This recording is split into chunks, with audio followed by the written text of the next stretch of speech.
The alien girl slammed into Jack's legs with such force that he nearly toppled over. Her small blue hands clutched at his worn cargo pants, her body trembling against him as she pressed her face into the back of his knees. Blood pounded in Jack's ears as adrenaline flooded his system. 3 years of survival instincts screaming danger. Before he could even look down at the small creature clinging to him, 3 hulking shadows filled the doorway of his makeshift workshop on the edge of the settlement. Sunlight silhouetted their massive forms, glinting off the crude weapons they carried. "Step aside, Earthling," the tallest of the 3 blue-skinned hunters growled, his voice like gravel scraping against metal. A series of bioluminescent markings along his neck pulsed with an angry red glow. "The child belongs to us." Jack's hand instinctively moved to the knife at his belt, a simple tool he'd been using to carve hunting traps from the dense wood of this alien world. The blade, fashioned from salvaged ship metal, caught the light streaming through the workshop's single window. Not a weapon, he told himself, though it had served as one more times than he cared to remember during his 3 years stranded on Zenora. "She seems to disagree," Jack replied evenly, his free hand moving to rest protectively on the girl's trembling shoulder. He could feel her rapid heartbeat even through the thin fabric of her tattered garment, too fast, like a frightened bird's. Every instinct told him to stand his ground. The hunter's yellow eyes narrowed to slits, vertical pupils contracting in the light. "This is not your concern. The weak are culled. It is our way." The alien took a step forward, revealing a crude spear with a wickedly serrated edge made from what appeared to be polished bone. 2 more hunters flanked him, each carrying similar weapons and wearing expressions of cold determination. Jack quickly surveyed his surroundings. His workshop was little more than a converted storage pod from the crashed colony ship, filled with salvaged parts and tools. Metal walls, a workbench covered in half-finished projects, boxes of scavenged components, and only one exit, now blocked by the 3 hunters. The small window behind him was too narrow for even the child to squeeze through. His mind raced through options, each worse than the last. "I recognize her," Jack said suddenly, buying time. "She's from the northern village. The one that trades with us." It wasn't entirely a lie. The blue skin and markings resembled those of the Zenorans from the northern settlement, though Jack had never seen this particular child before. The lead hunter spat on the ground, a viscous blue substance that sizzled slightly against the metal floor. Jack noted the reaction. Their bodily fluids had a mild acidic property, something he'd need to remember. "She is defective," the hunter snarled, baring teeth that looked unnervingly like polished obsidian. "Her lungs struggle in our atmosphere. She slows the tribe, endangers us all when the great beasts come. The council has decided." The girl's grip tightened on Jack's legs, and he could feel wetness soaking through the fabric. Tears, he realized. He hadn't interacted much with the indigenous people of Zenora. The few surviving human colonists maintained cautious trade relations, but little more. Cultural integration had never been the mission's priority, especially after the crash landing that had stranded them.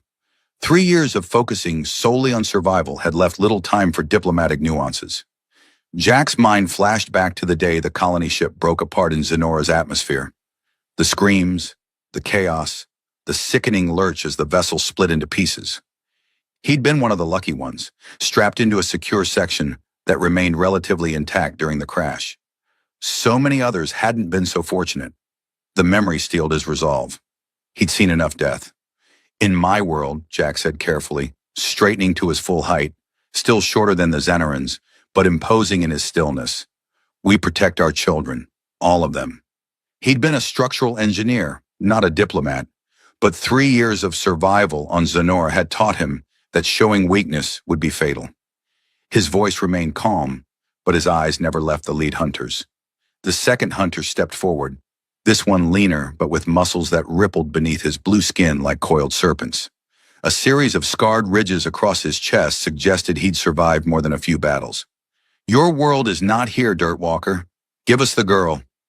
His hand tightened around his spear, knuckles whitening to a pale azure. A faint rustling sound from behind caught Jack's attention. Barely perceptible, but he'd learned to recognize the subtle signals of his environment. Someone was at his rear window. Friend or foe, he couldn't be sure. Jack shifted his weight slightly, angling his body to keep both the door and window in his peripheral vision. 3 armed hunters against 1 girl, Jack said, his voice deliberately louder than necessary, hoping whoever was outside would understand his signal. Your ways must be truly admirable. The lead hunter's face contorted in what Jack had come to recognize as the Zeneran expression of rage, a rippling of the facial ridges combined with a widening of the nostrils. The markings on his neck flared brighter, pulsing rapidly. Last warning, human. Step aside or join her fate. The girl had begun to wheeze now, her breathing labored and raspy. Jack realized her condition wasn't just fear. The hunters had told the truth about her respiratory problems. The planet's atmosphere was slightly higher in nitrogen than Earth's, harmless to humans but apparently challenging for some Zenerans with certain conditions. He could feel her small chest heaving with effort against his legs. In the fraction of a second Jack took to process this, the hunter lunged forward, spear aimed at his chest with precision born of years of hunting. Jack twisted, pulling the girl behind him as he deflected the spear with his forearm, pain lancing through him as the serrated edge tore through his sleeve and into flesh. Warm blood immediately soaked the fabric, but adrenaline dulled the pain to a distant throb. Before the hunter could strike again, a whistling sound pierced the air, and an arrow embedded itself in the doorframe inches from the leader's head. All 3 hunters froze, eyes darting to the new threat. A small tuft of feathers at the arrow's end, harvested from one of Zenora's bird-like creatures, quivered from the impact. The next one goes through your eye. The voice was human, female, and unmistakably belonging to Sarah, the colony's best hunter and Jack's occasional ally in scavenging missions.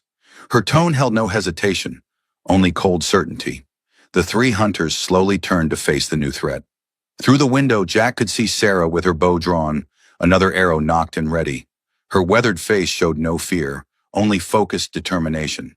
Behind her stood Marcus, the colony's doctor, his own bow raised, though with noticeably less confidence. His medical skills far outstripped his archery, but the threat of 2 more humans had its intended effect. The humans protect their own, the lead hunter snarled, yellow eyes darting between the newcomers and Jack. We have seen this, but she is not your kind. His spear remained pointed at Jack, though he had taken a half-step back. She's in our home, Sarah replied coldly, her aim never wavering. That makes her our concern. The scar that ran from her temple to jaw, a souvenir from an early exploration mission gone wrong, seemed to stand out starkly against her tan skin. The standoff stretched for several heartbeats. Jack could feel the girl's wheezing growing worse, each breath a pain struggle. She needed medical attention, and soon. His own arm throbbed where the spear had caught him, blood dripping steadily to the metal floor. The council will hear of this interference, the leader finally said, backing away slowly, his hunters following suit. This is not finished, Dirtwalker. The threat in his voice was unmistakable. Neither are we, Jack replied steadily, maintaining eye contact until the hunters disappeared from the doorway, their footsteps receding into the distance. When the hunters had disappeared into the alien forest surrounding the settlement, Marcus quickly slipped through the door, kneeling beside the girl who had collapsed to the floor, her breathing increasingly labored. Her small blue form looked even more fragile against the cold metal of the workshop floor, her chest heaving with each desperate attempt to draw breath. Respiratory distress, he muttered, pulling a small device from his pocket and holding it near her blue lips. The scanner beeped urgently, its display flashing red warnings. Oxygen levels critically low. We need to get her to the medbay. His hands moved with practiced efficiency, already preparing a portable oxygen mask. Jack nodded, wincing as he finally acknowledged the burning pain in his arm. Blood had soaked through his sleeve entirely now, dripping onto the floor. Will she make it? He asked, unable to tear his eyes away from the struggling child. Marcus's face was grim as he lifted the small blue form. I don't know, but we're going to try. He cradled her against his chest, careful not to restrict her already compromised breathing. And you're coming too. That arm needs attention.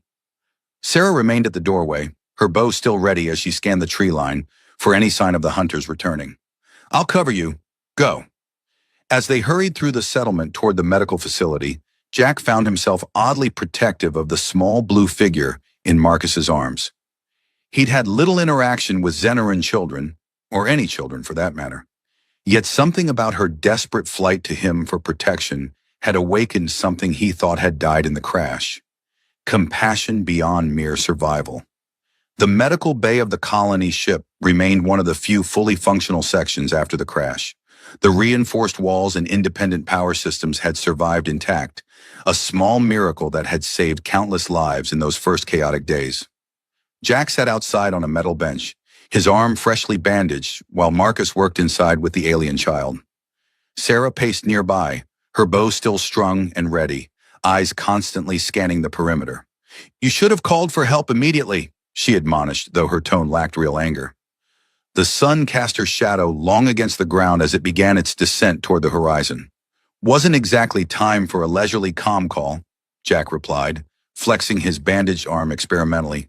The synth skin Marcus had applied pulled slightly but held firm. "Besides, how did you know to come?" Sarah paused her pacing, tucking a strand of dark hair behind her ear. "Tam saw the hunters heading toward your workshop, said they looked like they were on a mission." Her expression softened slightly. "He was worried about you."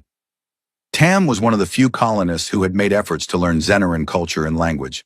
A former anthropologist, a profession that had seemed pointless when the mission was meant to establish a mining colony on an uninhabited planet. His insights had proven valuable more than once since discovering Zenora was very much inhabited. "Do you know what this is about?" Jack asked, gesturing toward the medbay door. "They said something about culling the weak." The words left a bitter taste in his mouth. Sarah's expression darkened as she leaned against the wall, finally lowering her bow. "Tam's mentioned it before. The Northern Tribe has some harsh survival customs. Resources are scarce in their territory, and they can't afford to support members who can't contribute or need extra care." Her voice was matter-of-fact, but Jack could hear the underlying disgust. "They'd kill a child for having asthma?" Jack felt a surge of anger that surprised him with its intensity. He'd grown accustomed to Zenora's harsh realities, the daily fight for survival, the dangerous fauna, the unforgiving weather. But this struck him as needlessly cruel. "This isn't Earth, Jack. Life is different here." Sarah didn't sound like she was defending the practice, merely stating facts. Her own experiences had hardened her, especially after losing her partner in the first month after the crash. The stronger tribes to the east apparently take in these outcasts sometimes. The Northern Tribe sees it as shameful. Jack stared at the horizon, where Zenora's smaller second sun was beginning to rise as the primary sun set. The brief period of dual illumination that bathed everything in an eerie purple glow. "We can't give her back to them," he said finally. "No," Sarah agreed softly. "We can't." The door to the medbay slid open with a pneumatic hiss, and Marcus emerged, looking exhausted but satisfied. Sweat beaded on his forehead, and his hands, though clean, showed signs of the frantic work he'd been doing. Slight tremors from adrenaline and fatigue. "She's stabilized," he announced, running a hand through his graying hair. "Her respiratory system is fascinating, similar to ours but with some key differences. She has something like asthma, but more severe in this atmosphere. I've put her on oxygen support and administered some anti-inflammatory medication. It seems compatible with her physiology." "Will she recover?" Jack asked, rising to his feet despite the protest from his injured arm. "I believe so," Marcus replied, leaning against the doorframe. "But she can't go back to her tribe. Without regular medical intervention, she'd eventually suffocate." He hesitated before adding, "And I suspect they wouldn't let it get that far." The three humans exchanged glances, the unspoken question hanging between them. What now? They had interfered in tribal matters, potentially creating a diplomatic incident with the Northern Zenerans, allies they couldn't afford to lose, given their precarious situation on this alien world. Their silent deliberation was interrupted by the colony's alarm. 3 short bursts followed by a long tone. "Intruders." The sound cut through the purple twilight, echoing off the metal structures of the settlement. Sarah was at the window in an instant, bow raised, her body tense with readiness. "Hunters, at least a dozen approaching the main gate. They're armed." Her voice was clipped, professional. "They've come for her," Jack said grimly, reaching for his knife. "They'll have to get through us first," Sarah replied, her voice hard as steel. Marcus looked between them, conflict evident on his face. We can't start a war with the locals. We're outnumbered and still struggling to survive as it is. Always the voice of reason, always thinking of the greater good. It had made him an excellent doctor, but sometimes put him at odds with those willing to take greater risks. We also can't hand over a child to be executed, Jack countered, surprising himself with his vehemence. When had he started caring this much? The intercom crackled to life. It was Eliza, the colony's leader. Her voice, as always, was calm and authoritative, despite the tension evident in her words. All colonists to defensive positions. We have Zeneran hunters at the gate demanding we turn over one of their children. They claim we've abducted her. Jack pressed the response button on the wall panel. Eliza, it's Jack. The girl sought refuge. They were going to kill her because of a respiratory condition. His voice sounded strained, even to his own ears. A pause, then Eliza's voice again. Understood. Report to the command center immediately, all three of you. The command center, once the bridge of the colony ship, now served as both administrative headquarters and strategic operations base. Jack glanced toward the medbay door. What about the girl? I've sedated her, Marcus replied, already gathering his medical bag. She'll be stable for now. I've left Ren to monitor her. Ren, a medical technician who had survived the crash with only minor injuries, was competent enough for basic care. As they hurried through the colony's interconnected pathways, Jack noticed the controlled chaos of a settlement preparing for potential conflict. Colonists moved with purpose, securing equipment, taking up defensive positions, ushering children toward the central buildings. Despite 3 years of relative peace with the Zenerans, they had never abandoned their vigilance. So we're harboring a Zeneran child against the wishes of her tribe, Eliza summarized after hearing their account. Her weathered face showed the strain of 3 difficult years leading the survivors. Once a corporate executive overseeing the mining operation, she'd transformed into a wartime leader by necessity. And now we have angry hunters at our gate. They were going to kill her, Jack repeated, unable to keep the edge from his voice. I understand that, Eliza said sharply, her gray eyes fixing him with a penetrating stare. But we have 63 colonists to consider. We can't afford a conflict with the natives. The unspoken reality hung in the air. No rescue was coming. Earth was light years away, and the colony ship's distress beacon had failed months ago. They were truly alone. Tam, a thin man with perpetually sunburned skin, despite the planet's weaker sun, spoke up from his position near the holographic display table. The northern tribe values strength above all. If we show weakness, they'll exploit it. His expertise on Zeneran culture had proven invaluable, though Jack sometimes wondered how much was actual knowledge and how much educated guesswork. So what do you suggest? Eliza asked, leaning forward over the table, which currently displayed a topographic map of the settlement and surrounding area. A challenge, Tam replied, adjusting his glasses. Their customs allow for trial by combat in disputes between tribes. If we claim the girl is under our protection, we can invoke the right of championship. You want us to fight them? Marcus asked incredulously, looking up from the medical scanner he'd been studying, likely checking the girl's vitals remotely. One fight, one champion from each side, Tam clarified, his finger tracing a circle on the display. Winner takes all. It's deeply embedded in their honor system. They won't violate the outcome, no matter what it is. And you know this how? Sarah asked skeptically, arms crossed over her chest. Tam shrugged. I've observed similar practices during trade negotiations. When 2 tribes disagree on terms, they sometimes settle it this way. The Eastern Zenerans explained it to me.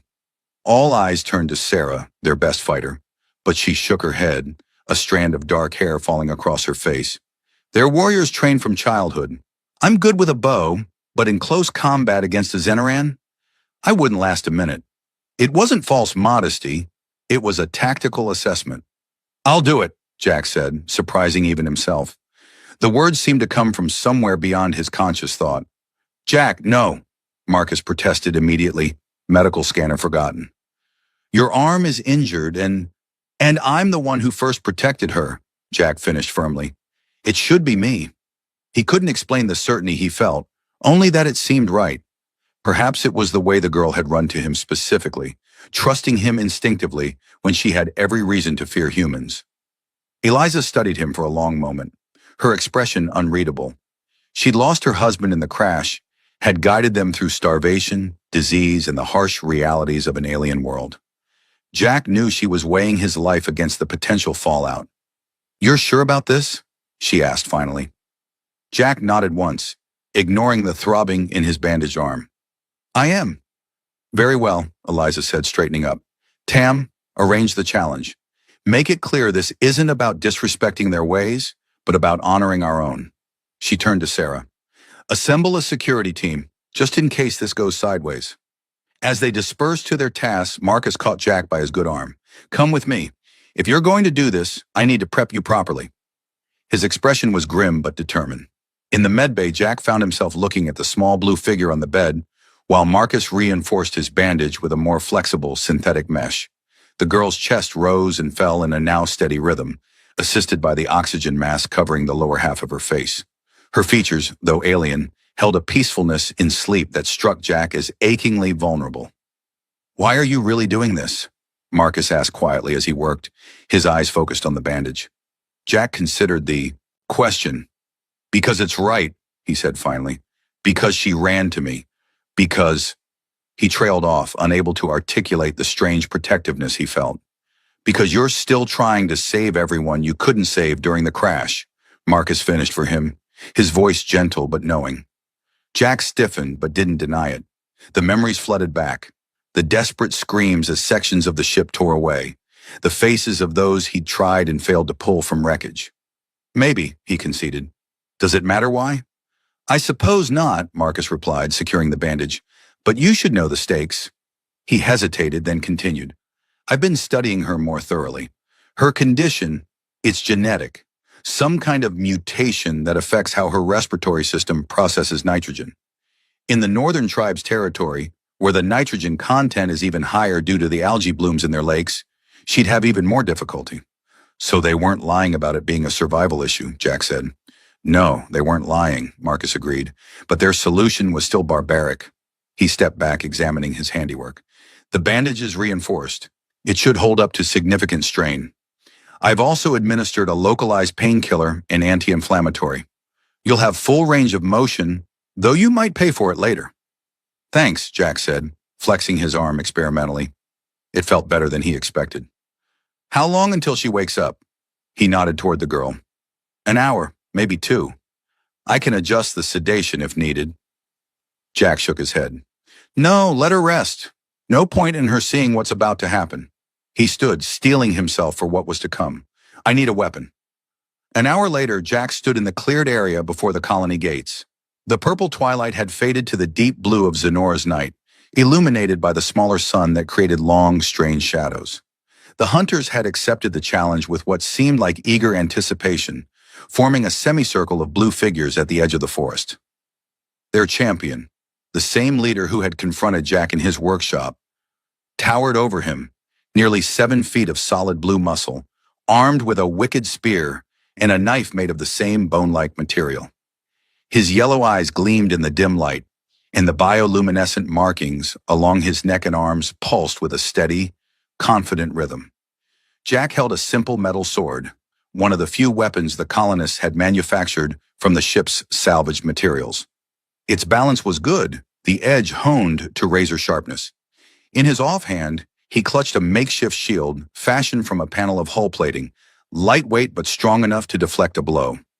Behind him, the colonists had gathered at a safe distance. Jack could feel their eyes on his back, their collective breath held. This was more than a fight for one child. It was a statement about who they were becoming on this alien world. Would they abandon their humanity to survive or find a way to hold on to their principles despite the harsh realities? "The terms are simple," Tam announced, standing between them, his voice carrying across the clearing. "Fight until submission or inability to continue. No death blows." This last part had been Eliza's firm condition, though Jack wondered if the Xenarans would honor it if things went badly. "When the Dirt Walker falls," the Xenaran champion growled, his deep voice rumbling like distant thunder, "the defective child returns to face our justice." "And when you fall," Jack replied steadily, meeting the alien's gaze without flinching, "she remains under our protection, and your tribe acknowledges our right to shelter any who seek refuge with us." It was a bold addition to the terms, but one Jack felt necessary. If they were going to do this, it should establish a precedent. The Zenaran's yellow eyes narrowed, but he nodded once in agreement. So be it. Tam raised his hand, glancing between the two combatants, then dropped it sharply. Begin! The Zenaran moved with shocking speed, his spear thrusting toward Jack's chest with precision. Jack barely managed to deflect it with his shield, the impact sending pain shooting through his injured arm despite Marcus's treatment. He countered with a swing of his sword, but the Zenaran easily sidestepped, moving with a fluid grace that belied his size. You move like a rock tumbling downhill, human, the Zenaran taunted, circling with predatory focus. No grace, no speed. His markings pulsed faster now, matching his heightened state. Jack didn't waste breath responding. He knew his limitations. The Zenaran was faster, stronger, and had the advantage of reach with his spear. Jack's only hope lay in outlasting him, finding a weakness in his technique. He'd spent 3 years studying Zenora's predators, learning to anticipate movements and patterns. Now he applied those same observational skills to his opponent. The next flurry of attacks drove Jack back several paces. One thrust got past his guard, opening a shallow cut across his ribs. The watching Zenarans chittered in what might have been approval, their markings flashing in synchronization. Jack stumbled, his foot catching on an uneven patch of ground. The Zenaran immediately pressed his advantage, lunging forward with his spear aimed at Jack's throat. Instead of trying to recover his balance, Jack allowed himself to fall, rolling to the side as the spear stabbed into the dirt where he had been standing. Before the Zenaran could withdraw his weapon, Jack slashed at the shaft with his sword, cutting halfway through the wooden handle. The Zenaran snarled, yanking the damaged weapon back and drawing his bone knife. The fight became a brutal close-quarters battle. Jack's longer sword gave him some advantage in reach now, but the Zenaran's superior speed and strength still made him the clear favorite. Jack took another cut, this one to his shoulder and a punishing blow to his ribs. That left him gasping. From the corner of his eye, Jack caught sight of movement at the colony entrance. The alien girl, standing there with Marcus supporting her. Even at this distance, he could see the oxygen mask over her blue face, her small form dwarfed by the human beside her. Something in him hardened at the sight. This wasn't just about principles anymore. It was about her life. When the Zenaran charged again, Jack stood his ground. At the last possible moment, he dropped to one knee, raising his shield above his head. The Zenaran, unable to stop his momentum, crashed into the shield. Jack heaved upward with all his strength, using the Zenaran's own forward motion to flip him over. The blue warrior hit the ground hard but rolled immediately to his feet, yellow eyes wide with surprise. Jack pressed his advantage, no longer fighting defensively, but driving the Zenaran back with a series of heavy blows that the lighter knife couldn't effectively block. The Zenaran's expression shifted from confidence to uncertainty as he found himself retreating. One powerful swing knocked the knife from his hand. Another opened a cut on his blue arm that leaked dark indigo blood. Instead of pressing his advantage, Jack stepped back, sword raised but giving the Zenaran space. "Submit," he said firmly, his chest heaving with exertion. The Zenaran's eyes darted to his fallen knife, clearly calculating whether he could reach it before Jack reached him. The markings on his neck had dimmed slightly, pulsing in an irregular pattern. "Don't," Jack warned, shifting his stance slightly to block the path to the weapon. "It's over." For a tense moment, it seemed the Zenaran would refuse. Then slowly, he straightened and inclined his head. The human fights with unexpected strength. I acknowledge defeat. The admission seemed to cost him, his markings dimming further in what Jack had learned indicated shame among the northern tribe. A murmur ran through the watching hunters, their own markings flashing in patterns too complex for Jack to interpret. He lowered his sword cautiously, suspecting a trick, but the Zenaran made no further moves. "The girl remains with us," Jack stated clearly, loud enough for all to hear. "And any others who seek our protection will receive it." He needed to establish this precedent firmly, leave no room for misinterpretation. The Zenaran's face twisted in what might have been distaste, but he nodded once. "As agreed. But know this, human. You have interfered in matters you do not understand. Some among us will not forget." The threat was subtle but unmistakable. With that cryptic warning, the Zenaran hunters withdrew, disappearing into the dense alien forest as silently as shadows. Only the displaced undergrowth and trampled grass gave any indication they had been there at all. The colonists erupted in relieved cheers, several rushing forward to surround Jack. He barely registered their congratulations, his eyes fixed on the small blue figure still standing at the entrance to the settlement. Something passed between them, an understanding, a connection forged in crisis. As Marcus approached to examine his new wounds, Jack finally allowed himself to acknowledge the pain radiating through his body. But it was a clean pain, honest pain, the kind that reminded you that you were still alive, still fighting. On Zenora, that was something to be grateful for. 3 days later, Jack sat beside the alien girl's bed in the medbay. Marcus had fashioned a more permanent oxygen delivery system for her, one that she could wear as needed. A small device that fit over her nose and mouth, connected to a portable canister she could carry on her back. The technology was crude compared to what they might have created on Earth, but it worked. "She's adapting well," Marcus said, checking the monitors that displayed her vital signs. "Her name is Leary, by the way. Tam managed to communicate with her yesterday." "Leary," Jack repeated, testing the name on his tongue. It suited her somehow. Short, strong, yet with a certain lyrical quality. "Has she said anything about her family? Parents?" The question had been nagging at him. Marcus's expression grew somber as he adjusted one of the monitors. "According to Tam, children with her condition are taken from their parents at first diagnosis, part of their tribal custom. She hasn't seen her family since she was much younger." Jack felt a surge of anger at the cruelty of it, followed by deep sadness for the child. To be cast out so young, treated as defective, rather than simply different. "What happens now?" he asked, watching the gentle rise and fall of her chest as she slept. "Eliza has officially granted her colony asylum," Marcus replied, making a note on his tablet.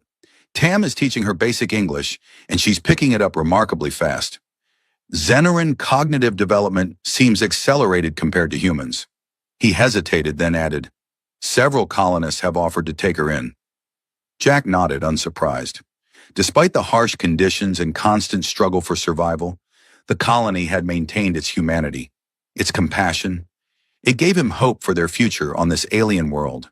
As if on cue, Leary's eyes fluttered open, startlingly amber against her blue skin.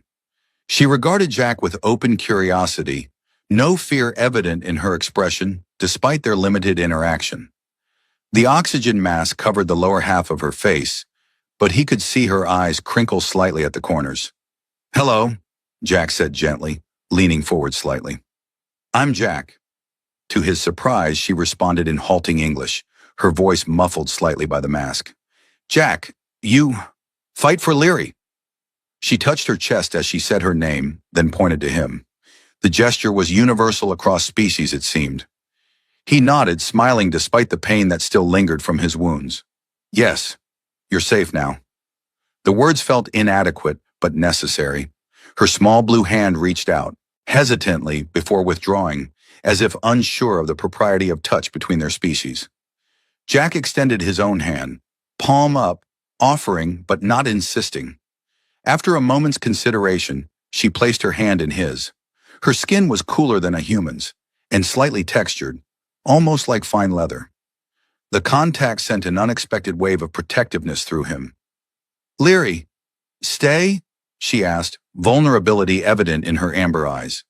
The question contained worlds of uncertainty, of past rejection, and fear of future abandonment.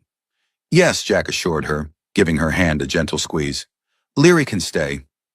The promise felt like a turning point, not just for her, but for him as well. Something broken inside him since the crash began to heal in that moment. The seasons changed on Zenora. One full planetary rotation, what the colonists had come to call a year despite it being shorter than Earth's, had passed since Leary had come into their lives. The alien girl had thrived under the colony's care. Marcus had refined her oxygen treatment, and she now only needed assistance during physical exertion or the planet's frequent nitrogen storms. She had become a bridge between the humans and the more welcoming Zenoran tribes to the east, her quick mind mastering both languages and helping to negotiate better trade agreements. The northern tribe kept their distance, honoring their agreement but making their disapproval clear in subtle ways. Slightly less favorable trade terms, curt interactions, occasional, accidental border violations. Jack had become her de facto guardian, a role he'd never imagined for himself, but one he embraced fully. His workshop had expanded to include living quarters for both of them, with special air filtration systems designed to ease Leary's breathing. The walls, once bare metal, now displayed her artwork. Intricate patterns that mimicked the bioluminescent markings of her people, rendered in pigments she created from local plants. Today they were returning from a trading mission with the Eastern Tribe, traveling through the dense forest that the colonists had nicknamed the Tangle for its interconnected canopy. The massive trees, with their purple-tinged leaves and twisting branches, created a natural maze that required careful navigation. Jack watched as Leary moved ahead of him on the path, her movements confident and graceful, despite the oxygen canister on her back. She had grown several inches in the past year, though she was still small by Zeneran standards. Her blue skin had developed a healthier sheen, and the markings along her neck, once dim and erratic, now pulsed with vibrant regularity. "Jack," Leary said suddenly, freezing in place. "Listen." Jack stopped immediately, hand moving to the sword at his belt. Over the years, he'd learned to trust the Zenerans' more acute senses, particularly their hearing. He strained to detect what had alarmed her, but could discern nothing beyond the usual forest sounds. The chittering of arboreal creatures and the rustle of wind through the canopy. "What is it?" he whispered, scanning their surroundings. The dense undergrowth limited visibility to a few meters in any direction, making them vulnerable to ambush. "Footsteps, many. Not Eastern Tribe." Her amber eyes were wide with concern, her markings pulsing more rapidly, a sign of increased alertness or alarm. Jack felt for the sword at his belt, a reflex born of hard experience. "Northern?" The possibility sent a chill through him. Despite the year that had passed, he hadn't forgotten the hunter's parting threat. Leary shook her head, her expression growing more concerned. "Not Northern, different, heavy." She tilted her head, listening intently. "Not Zeneran." Before Jack could question her further, a massive form burst through the undergrowth, a creature Jack had never seen before. It walked upright on two powerful legs, its body covered in coarse green-black fur. Its face was flat with a protruding jaw filled with sharp teeth, and its forearms ended in wicked claws that gleamed even in the dim forest light. "Run!" Jack shouted, pushing Leary behind him as he drew his sword. The blade seemed woefully inadequate against the behemoth before them. Instead of fleeing, Leary pulled something from her belt, a small but sharp knife the Eastern Tribe had gifted her, designed to fit her smaller hands. "Together," she insisted, moving to stand beside him, her stance mirroring what he had taught her during their practice sessions. The creature roared, a sound that seemed to shake the very trees around them, sending flocks of bird-like creatures scattering from the canopy above. It charged forward with surprising speed for its bulk, covering the distance between them in seconds.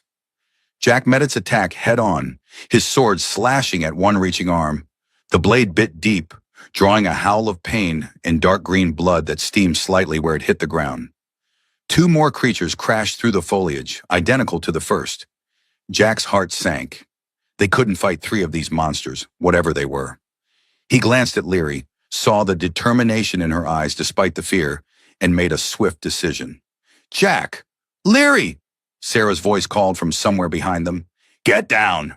Jack grabbed Leary and pulled her to the ground as arrows whistled overhead, striking the approaching creatures. One found its mark in a creature's eye, dropping it instantly. The others faltered, wounded but still advancing, their roars mixing into a deafening cacophony. Sarah appeared beside them, bow in hand, another arrow already nocked and ready. Her face was streaked with camouflaging mud, her movements precise and efficient as she fired again. "The Eastern Tribe calls them shadow stalkers," she explained breathlessly, taking cover behind a massive tree trunk. "They appear every 7 cycles, according to Tam." "Why haven't we seen them before?" Jack asked, rising to his feet and pulling Leary up beside him. He kept his body between her and the creatures, though he noted with a mixture of pride and concern that she maintained her grip on her knife. "They migrate. This is the first migration since we crashed." Sarah loosed another arrow that embedded itself in a creature's throat. causing it to stagger back, gurgling on its own blood. We need to move. Where there are 3, there are dozens. They ran through the forest, Jack keeping a tight grip on Larry's hand. The girl's breathing became increasingly labored, and he knew she would need to increase her oxygen flow soon. Behind them, they could hear more roars and the sounds of pursuit. Branches breaking, undergrowth being trampled, the occasional crash as a shadow stalker knocked down a smaller tree in its path. The river, Sarah gasped, changing direction sharply. They don't like water. They altered their course, heading for the sound of rushing water. The blue-green river that the colonists called the Serpent came into view through the trees, its waters churning over rocks. It wasn't particularly wide at this point, perhaps 30 feet across, but the current was strong, swirling with dangerous eddies. Can you swim it? Jack asked Leary, concern evident in his voice. Her respiratory issues made any physical exertion challenging. She nodded, though her wheezing had worsened noticeably. Jack quickly helped her adjust her emergency oxygen mask, increasing the flow to maximum before they waded into the cold waters. The current immediately tugged at them, threatening to pull them downstream toward the rapids. Stay together, Sarah called, already halfway across, her bow secured to her back. They were nearly to the other bank when the shadow stalkers burst from the tree line behind them. As Sarah had predicted, the creatures paced at the water's edge, roaring in frustration but unwilling to enter. Their massive bodies prowled back and forth, occasionally swiping at the water with their clawed hands, sending spray flying. Jack helped Leary up the opposite bank, both of them soaked and shivering. The planet's twin suns provided less warmth than Earth's single star, making wet clothing particularly uncomfortable. We're safe for now, he said, scanning the tree line on their side of the river. But we need to warn the colony. Sarah was already scanning the forest ahead, bow back in hand. If we cut through the Stone Valley, we can reach the colony before nightfall. The Stone Valley was a treacherous path through jagged rock formations, but it would save them hours compared to the usual route. Jack looked at Leary, concerned about her labored breathing despite the oxygen mask. The swim had taxed her already compromised system. I can do it, she assured him, reading his concern with the perceptiveness she'd developed over their year together. Leary is strong now. Her amber eyes held determination despite her obvious fatigue. Jack smiled despite the danger. Yes, you are. Iwa adjusted her oxygen canister, making sure it was secure after their swim. Let's go. The journey through the Stone Valley proved as difficult as expected. Razor-sharp rock edges threatened to shred their clothing and skin with each careful step. The setting sun cast long shadows that played tricks on their eyes, making them jump at movements that weren't there. The narrow passages between towering stone formations created a natural maze that would have been impossible to navigate without Sarah's expert guidance. Almost through, Sarah encouraged them, taking the lead. Her bow remained ready, an arrow loosely nocked. The forest beyond is only an hour from the colony. As they emerged from the last narrow passage, a chilling sound stopped them cold. The unmistakable roar of shadow stalkers coming from the direction of the colony. The sound echoed off the rock walls, multiplying into a chorus of bestial cries. How? Jack demanded, instinctively pulling Leary closer to him. They were behind us, at the river. Must be another group, Sarah replied grimly, her expression hardening. They're coordinated hunters, probably split into multiple packs to surround their prey. She'd seen similar behavior in Zenora's native predators, intelligence that made them far more dangerous than Earth's wildlife. Leary's hand tightened around Jack's, her markings pulsing rapidly with fear or excitement, perhaps both. Colony in danger. Must warn. We will, Jack assured her, though he wasn't sure how they would get past the creatures that now stood between them and home. The odds seemed increasingly stacked against them. Sarah studied the terrain ahead, her expression calculating. There's a ridge that runs parallel to our path. It's higher ground. We might spot a way around them. The ridge was a steep climb, the rock face weathered and crumbling in places. Jack helped Leary, finding handholds and footholds for her, while Sarah scouted ahead. The exertion caused Leary's breathing to worsen again, but she pressed on without complaint, her determination evident in every labored movement. The vantage point the ridge offered was worth the effort. From above, they could see the forest stretching toward the colony, and the terrifying sight of at least 20 shadow stalkers moving through the trees in what was unmistakably a hunting pattern. Their massive green-black forms were visible even at a distance, moving with purpose toward the human settlement. "They're surrounding the colony," Sarah whispered, horror in her voice. "This is a coordinated attack." Jack's mind raced, calculating distances and possibilities. The colony's defenses were designed to repel Zeneran hunters or the occasional dangerous wildlife, not an organized pack of these massive predators. The perimeter fence, the watchtowers, the handful of energy weapons salvaged from the crash, none of it would hold against a full assault by creatures of this size and strength. "We need to create a diversion," he decided, scanning the landscape for options. "Draw them away from the colony." Sarah looked at him like he had lost his mind, her usual composure cracking slightly. "And how exactly do we do that without getting torn apart?" Leary had been scanning the horizon, her amber eyes reflecting the setting sun. "Fire," she said suddenly, pointing to something Jack couldn't see. "Shadow stalkers fear fire more than water."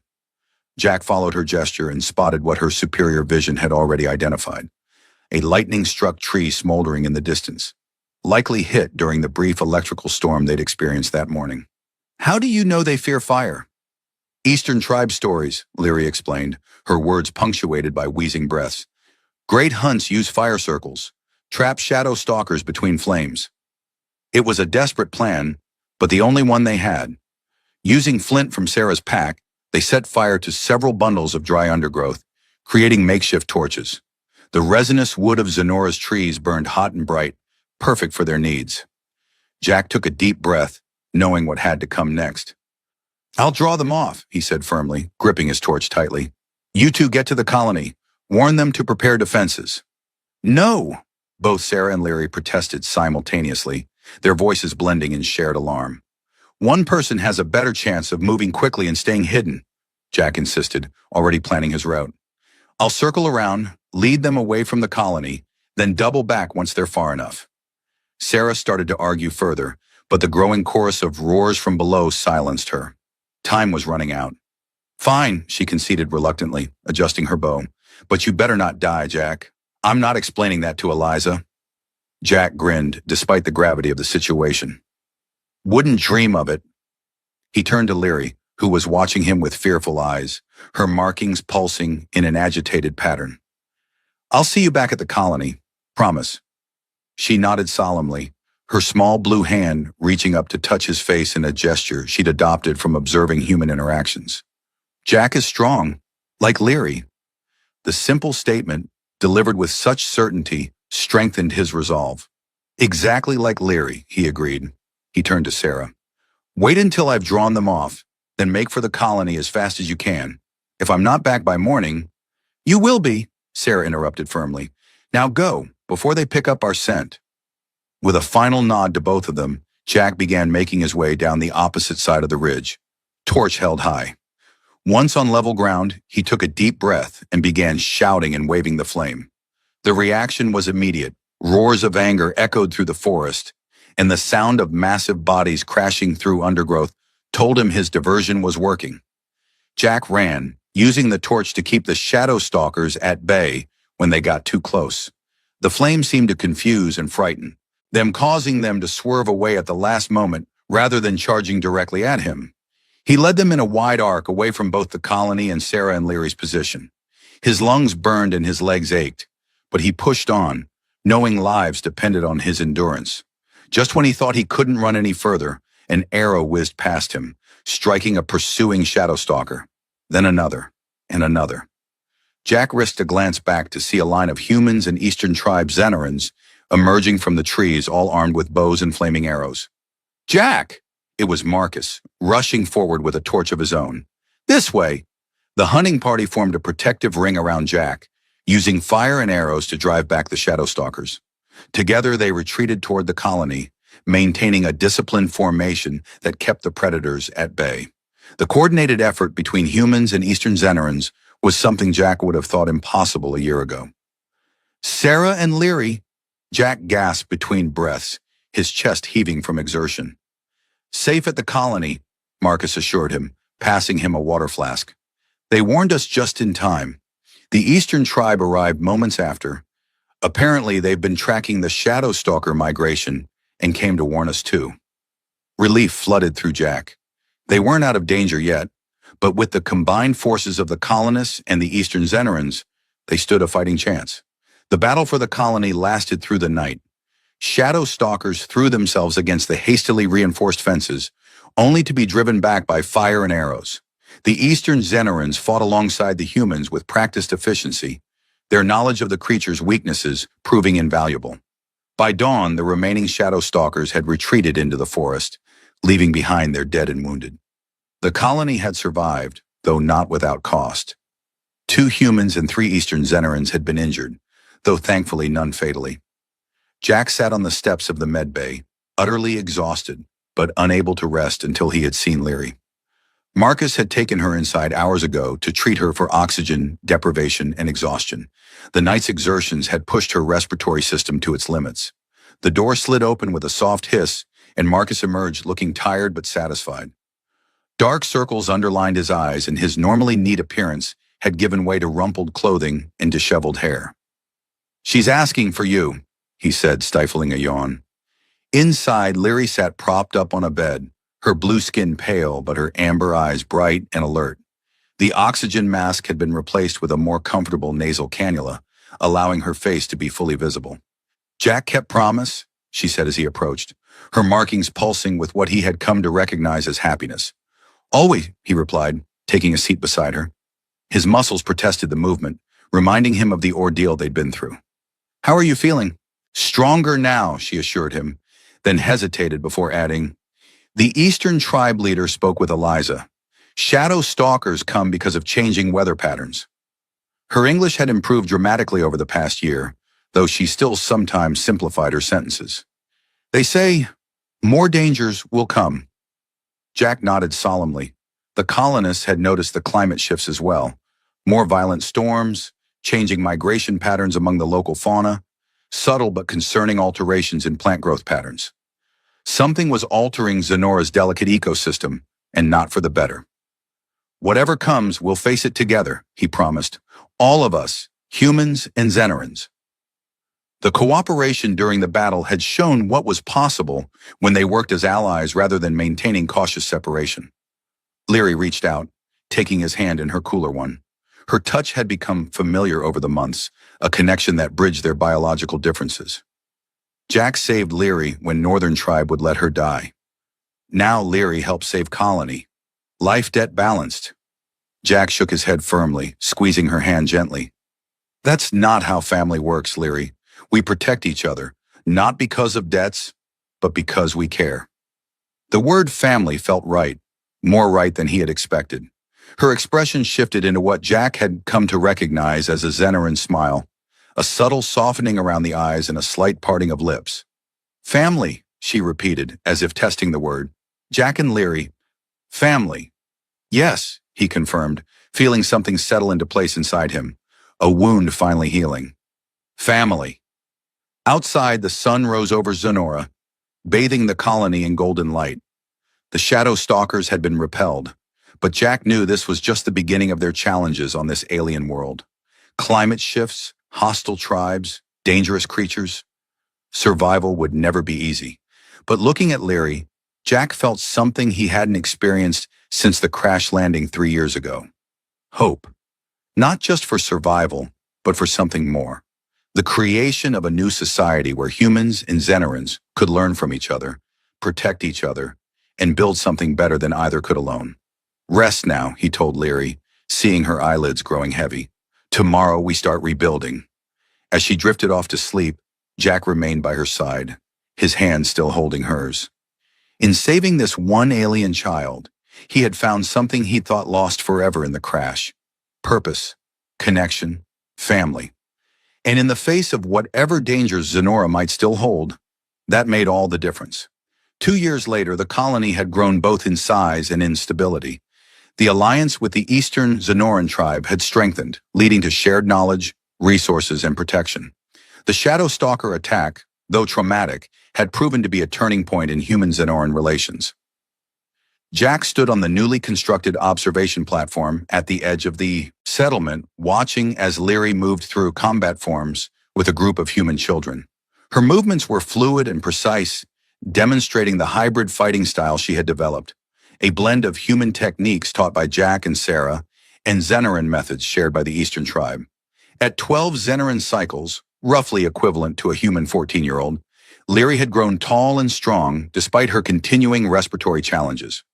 Marcus's ongoing refinements to her oxygen system had given her increasing freedom, though she would always need some assistance during strenuous activity or environmental changes. "She's becoming quite the teacher," Eliza remarked, coming to stand beside Jack. The years had added more silver to her hair, but her eyes remained sharp and alert. "The children adore her," Jack nodded, pride evident in his expression. "She has a gift for it, patience I certainly never had." They watched in comfortable silence as Leary corrected a young boy's stance, her blue hands gently adjusting his grip on a practice sword. The contrast between her azure skin and the human children's various complexions no longer drew second glances. It had become simply part of life in the colony. "The Northern tribe has requested another meeting," Eliza said finally, her tone carefully neutral. "They claim to have information about the climate shifts." Jack tensed slightly. Relations with the Northern tribe remained strained, though open hostility had given way to cold formality. "Do you believe them?" "I believe they're afraid," Eliza replied. "Their territory has been hit hardest by the changes. 3 of their settlements have been abandoned due to flooding or unstable ground." Before Jack could respond, a commotion at the main gate drew their attention. A group of Eastern Xanarans had arrived, led by their chief, Torval. The tall, dignified figure had become a frequent visitor to the colony, his leadership instrumental in the alliance between their peoples. Today, however, his markings pulsed with obvious urgency, and the Xanarans accompanying him carried bundles wrapped in protective coverings. Something important, then. Jack and Eliza made their way down to greet them. Leary, noticing the arrival, quickly concluded her lesson and joined them, her amber eyes bright with curiosity. "Chief Torval," Eliza greeted formally, inclining her head in the Eastern tribe's customary gesture of respect. "You honor us with your presence." "Leader Eliza," Torval responded, his deep voice resonating in the open space. His English had improved over the years, though he still spoke with a distinctive rhythm that emphasized different syllables than humans would. "We bring urgent news and findings." The group moved to the command center, where Tam, Marcus, and Sarah joined them. The bundles the Eastern Xanarans had brought were carefully unwrapped, revealing what appeared to be core samples of soil and rock, along with several specimens of plants showing unusual growth patterns. "These come from the deep caves beneath the Crimson Mountains," Torval explained, indicating the samples. "Our elders sensed disturbances in the planet's rhythms. They sent explorers to investigate." Tam leaned forward, examining the samples with scientific interest. "What did they find?" Torval's markings pulsed in a pattern Jack had learned indicated grave concern. "The planet speaks through its bones. What it tells us is troubling." He gestured to one of his companions, who unrolled a map drawn on a kind of parchment. "There are chambers deep beneath the surface," Torval continued, his clawed finger tracing patterns on the map. "Ancient chambers, older than any tribe's memory. Inside, our explorers found machines." A murmur ran through the assembled humans. "Machines?" Eliza repeated, her eyebrows raised in surprise. "What kind of machines?" "Not of our making," Torval replied simply. "Not of yours either. They stir now, after long silence. Their awakening changes the land, the water, the air." Jack exchanged glances with Marcus, whose scientific mind was clearly racing with possibilities. "Are you saying there was another civilization here before either of our peoples?" Jack asked. "Yes and no," Torval said, his expression difficult for humans to read, but his markings indicating complexity of thought. "The elders believe these are the Shapers, beings our oldest stories speak of, who molded Zenora according to their design, then departed." Leary, who had remained quiet during this exchange, suddenly spoke up. "The Northern tribe has similar stories. They call them the ancestors who ascended." Her knowledge of Northern customs remained extensive despite her years away. "Could we see these machines?" Marcus asked, already gathering scanning equipment from nearby shelves. If they're affecting planetary systems, we need to understand how. Torval hesitated, his markings flickering in a pattern of uncertainty. The way is dangerous. The awakening machines have disturbed creatures that normally sleep deep in the earth. And there are defenses. Defenses? Sarah asked sharply, her hand instinctively moving to the knife at her belt. Energy fields. Barriers that reject living flesh, Torval explained. Our explorers could not penetrate the innermost chambers. Jack felt a chill run down his spine as implications cascaded through his mind. Advanced technology, ancient machines, planetary changes. This was far beyond the tribal conflicts and survival challenges they'd faced before. This was potentially extinction level. We need to see them, he stated firmly. If these machines are changing the planet, we need to understand how and why. He looked to Eliza, whose expression had grown somber as she processed the information. I agree, she said after a moment's consideration. We'll assemble an expedition, humans and Eastern Xenarans together, combining our knowledge and skills. She turned to Torval. With your permission and guidance, of course. The Xenaran chief inclined his head in agreement. Our fates are joined now. What affects the planet affects us all. His amber eyes moved to Lyri, who stood slightly apart from the others. The child of two worlds should also join this quest. She bridges our peoples in ways none other can. Jack immediately tensed. Lyri's respiratory system is stronger than you think, Jack, Lyri interrupted, stepping forward. Her markings pulsed with determination. I have trained. I have learned. I am not the frightened child who ran to your workshop 3 cycles ago. There was gentle rebuke in her tone, but also affection. The caves have different air composition, Torval added. Higher oxygen, lower nitrogen. It may actually be easier for Lyri to breathe there than on the surface. Jack looked at Marcus, who nodded confirmation. Theoretically possible. I'd want to test the air first, but it could actually be beneficial for her. Jack still hesitated, protective instincts warring with the recognition that Lyri had indeed grown stronger and more capable. She was no longer a child to be sheltered, but a young adult with her own mind and will. I need to go, Lyri said softly, moving to stand before him. Not just for me, but for both our peoples. I understand both worlds in a way no one else can. Her amber eyes held his, steady and certain.